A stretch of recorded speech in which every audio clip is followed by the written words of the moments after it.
Hey, what's up YouTube? Welcome to my review of the Gerber Truss Multi-Tool. That's in the center there.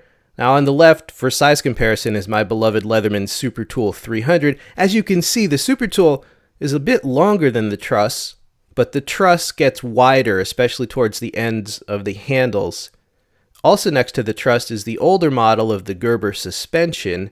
They have a new model called the NXT. I'll include links to the Truss, the NXT suspension, and even the older suspension, which is now less expensive. And it already was pretty inexpensive. But as you see, kind of a similar shape, but scaled up compared to the old suspension. Here are the pliers.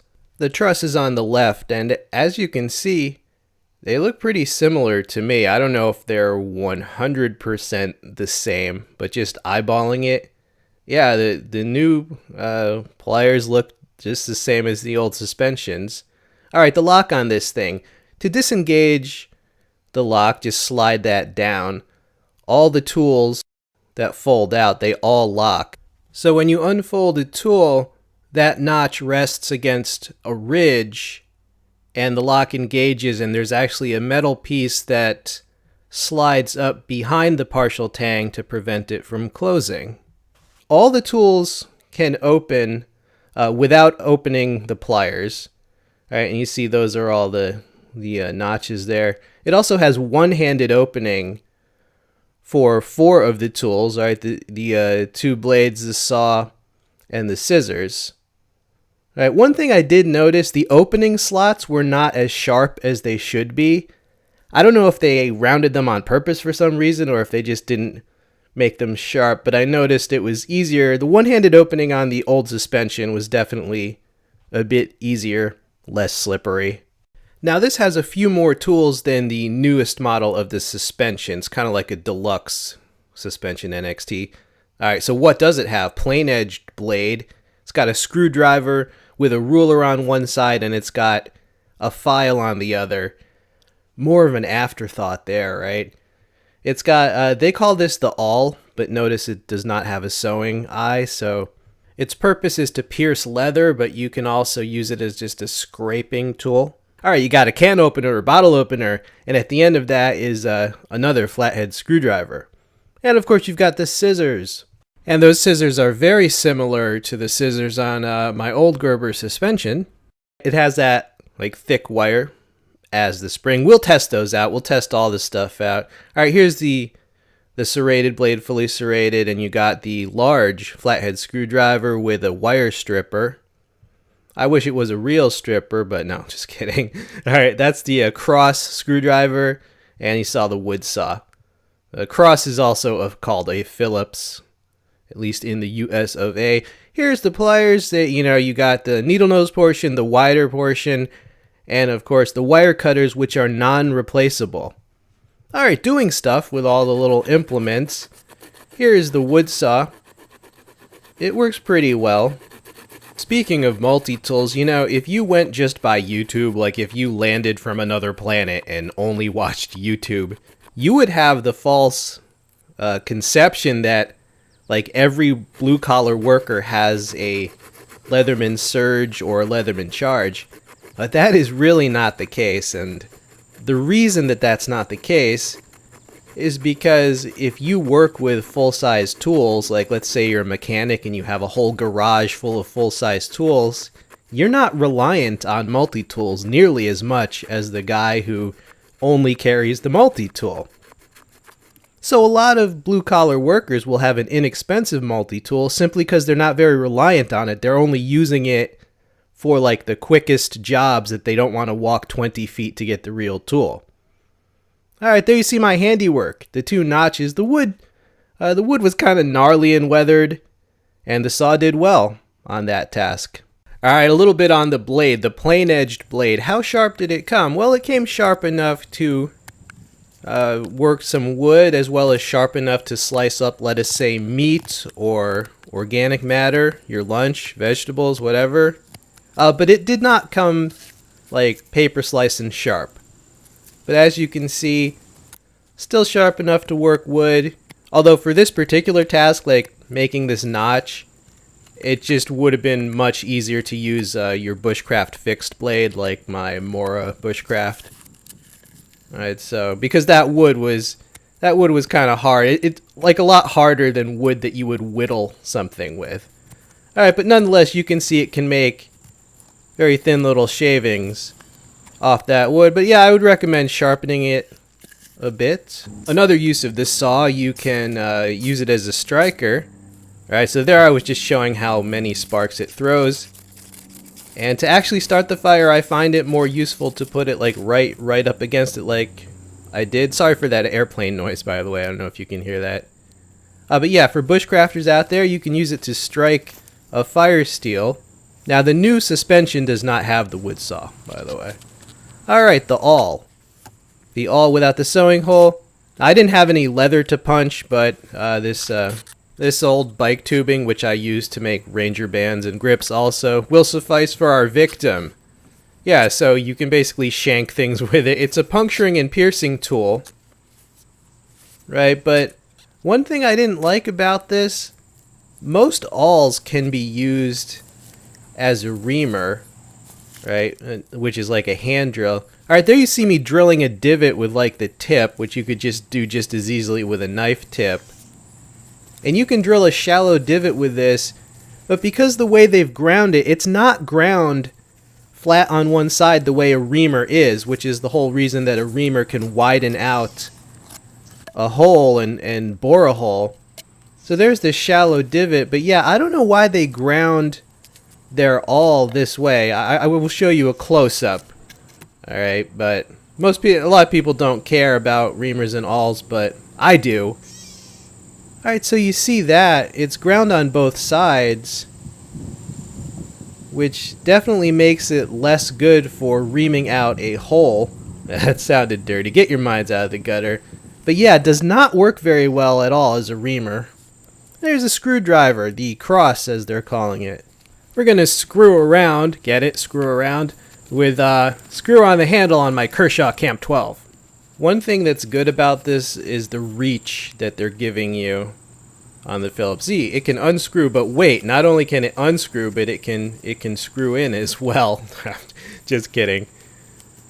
But this has 4 screwdrivers. It has a small, medium, and large flat, and it has the Phillips. That's a good mix. And you can use the larger one to pry a little bit. One good thing about this Phillips is that it can accept the socket and bit kit that you get with a lot of like Ganzo multi-tools, or just any inexpensive multi-tool will use that same bit kit. As you can see, it's square, right? That adapter socket, and it fits over that, and there's a magnet. It does not come with that, but you can find that bit kit with many cheaper multi-tools. The story of the file, yeah. Definitely an afterthought, very much inferior to, let's say, the file on the Charge, which is 3-sided. Yeah, I mean, this isn't even a file. This is just, it's the screwdriver, and they said, hey, we have some extra space on one side. Let's make a little tiny bit of a file. It's better than nothing, but definitely can't compare to real full-size 3-sided files. But nonetheless, let's test it out. See, because it's so short, you get very short push and pull strokes with your filing. You know, filing hard metal, you know, how hardened is that screwdriver file? Probably not very. But for plastic and stuff, it's fine. So you see that shiny part on the rusted nail? It did file that. But yeah, overall, just inferior to a full-size 3-sided file, no doubt. They basically put a serrated blade where you would have had a full-sized file. Alright, so here are the scissors. We'll start off with paper and work our way up. So they're fine for cutting paper.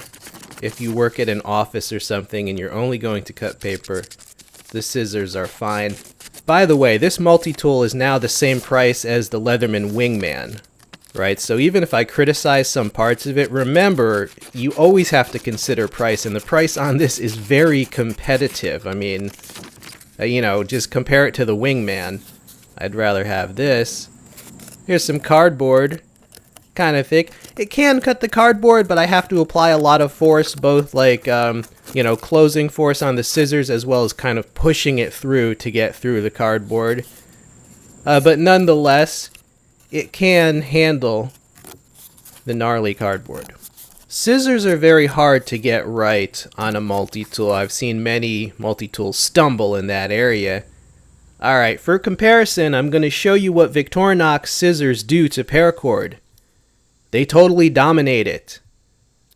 And the reason I'm showing this is because if something does badly, people freaking accuse me of not knowing how to, like, cut the paracord. Oh, I know how to cut paracord, dude. It's just some scissors are very bad at it. Case in point, it just can't even do it. And you might think, oh, that's because those scissors are shorter than the Swiss scissors. But no, because in other videos, I've cut paracord with the smallest of Victorinox's scissors, like on the SD, the Mini Champ scissors, and even the smallest Victorinox scissors will cut paracord insanely well. So it's not the length, it's the way they've done the edge. And I'll show you exactly what I mean by that.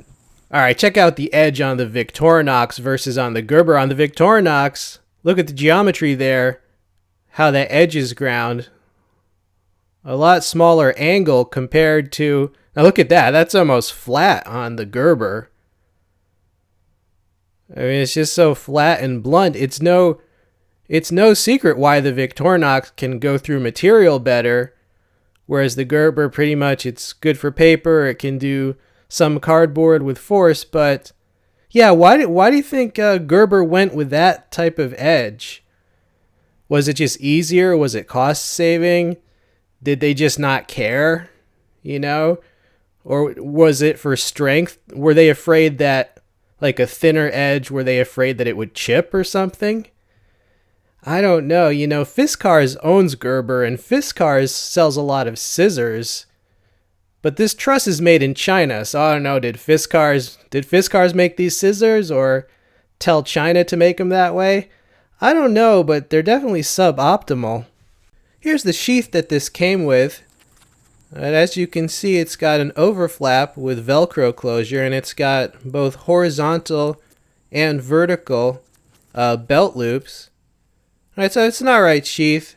It's a little open at the bottom. It's kind of thin. But, I mean, it's just a bare bones sheath. That's what you get. Use of the serrated blade. Yes, the familiar cutting through rubber. I tried to think, what would I use a serrated blade for? Maybe ripping and tearing through, like, hose or something like that. So, there's a Ranger band for you. Yeah, I mean, most people prefer a plain edge blade for many reasons, but serrations are okay for ripping, tearing, sawing. I do think they should change the tip shape to make it more like the typical rescue serrated blade that are pretty popular. But yeah, it did okay on the bike tubing. Alright, testing the pliers. I tested the pliers for strength because here's the thing about multi-tool pliers. It's not that they can't grip something. It's not that they can't turn something. It's that they break a lot more than normal pliers. They're just inherently not as strong as normal pliers. So when I test pliers, I don't like just turn something. I try to apply a lot of lateral force to see if the frickin' handles will snap off or if the head of the plier head will just break, as I've gotten many reports, not just about Gerbers, but about every major brand. People tell me, they're usually very upset. They say, I broke the pliers. So yeah, when I test pliers, I'll brace it against something. I eventually just pulled out that. Look how long that nail was. I'll brace it against something such as a nail, and I'll just pull it sideways fairly hard. Not like as hard as I can, because I'm not trying to break things on purpose, but basically a bit harder than you normally would, just to assure myself that my multi-tool is solid. Alright, so to test out these pliers, I pulled on things, I just yanked pieces of that pallet apart. I lifted up the whole pallet by just, kind of like a weight hang test. A couple times I just lifted the whole thing. That's a heavier pallet too. And I didn't film this because I'm holding the camera with one hand, but a couple times I, just put the camera down and with both hands I applied more force. You see, I'm applying enough force to make my arm shake, but the pliers did not break. obviously, but I did test them out quite a bit just to make sure they weren't like flimsy and crappy. Alright, so still, use common sense. Here's cutting some soft wire. This is a type of wire that you would use to hang like pictures and paintings and so forth, photos. And I have this because I have older relatives that are in that phase where, man, all they do is just hang up like pictures and paintings all around. So yeah, that soft wire is useful for many things. A little bit thicker wire. Now this type of wire is useful for minor repairs just because you can bend it in whatever shape you need. It's not particularly tough. This is not meant to be a torture test. This is just wire I actually have around that I actually use. Right, like I said, the cutters are non-replaceable, and they are the anvil style cutters. Some people ask, hey, why don't you cut something really tough, really tough like a nail or something? I could do that if you want, but just to be honest with you, this is more what I would use the cutters for. If I have to cut something really tough, I don't use multi-tool cutters for that. Again, just being honest with how I use the tool, right tool for the job and all that. All right, the blade. Here you see the truss blade compared to the old suspension blade. I like the blade shape on the old suspension better. I just think with such a narrow blade that can fit into the handle of a multi-tool, you get more utility use from that sheep's foot shape. I do wish they would list the steel right on the blade, which they don't, but if they did, they'd probably feel pressure to use a better quality steel as well. And they didn't even say what the steel was in their Amazon listing. So hopefully they change that. I do like that they gave you a longer blade, although that opening slot does make it a bit weaker. Alright, so that's the good and the bad on that. Alright, more usage of the plain edge blade. If you want to use it as a box cutter utility knife, well, you can. Like I said, it comes well sharp enough to do this, not paper slice and sharp, but definitely sharp enough for most utility tasks. I would give the initial sharpness maybe a C+. And of course, I'm not against sharpening. Some kid had a meltdown because I said his cheap multi-tool was not sharp when I reviewed it, but he interpreted that as me saying that I'm against sharpening. I'm not against sharpening at all, dude. Not at all. I don't know how. I think he was just upset because he thought I was insulting his tool, which I certainly was not. Just being honest about what you get out of the box. No reason to cry. Alright, wow, this is a long video, but I think it's worth it. A lot of people have good suggestions what I should put in a video, but remember, if I took every good suggestion, you'd have hour-long videos that people can't watch because they have jobs and families and they just, there's a limit to how much I can cram in. So, yeah, I like your suggestions. It's just time is limited. But see, that's the good thing about YouTube. Anything I don't cover, there's, many other video makers that can cover anything that I failed to cover. And, watching 10 different reviews should give you a good picture. So I just try to make my review like a basis. All right, final thoughts on this. Oh, wait, before that, you got to sing with me the Truss song. Anyone who's made it this far into the video is a true fan. The Gerber Truss song. Trusses, like hippopotamuses. It's fat like most YouTube gear reviewers, but unlike hippos, it doesn't kill people in Africa.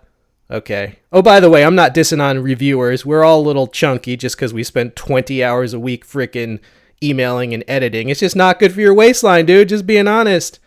I do lift weights, though, so... Yeah, how do you like the Gerber Truss song? You're going to be singing that in your sleep.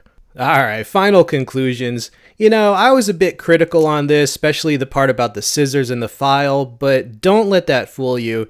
Overall, the price on this is just so dang reasonable. I mean, it's now around $35. I think it went down $10 between the time I first got it. $35 is a steal for all the stuff this can do. Yeah, it's not perfect, but for that price... The only Leatherman multi-tools that are around the same price right now are like the Rev and the Wingman. The Leatherman Leap, which is their children's tool, is actually a bit more expensive than the Truss right now. The Truss is a very strong value for its price range and in its category. It's really not fair to compare it to things that are 4 times the price. So in its category, yes, very good. I hope you enjoyed the review. Please check out the Amazon links. They do support the channel. Please try to use those if you like in-depth reviews like this. This has been We All Juggle Knives. I'm out.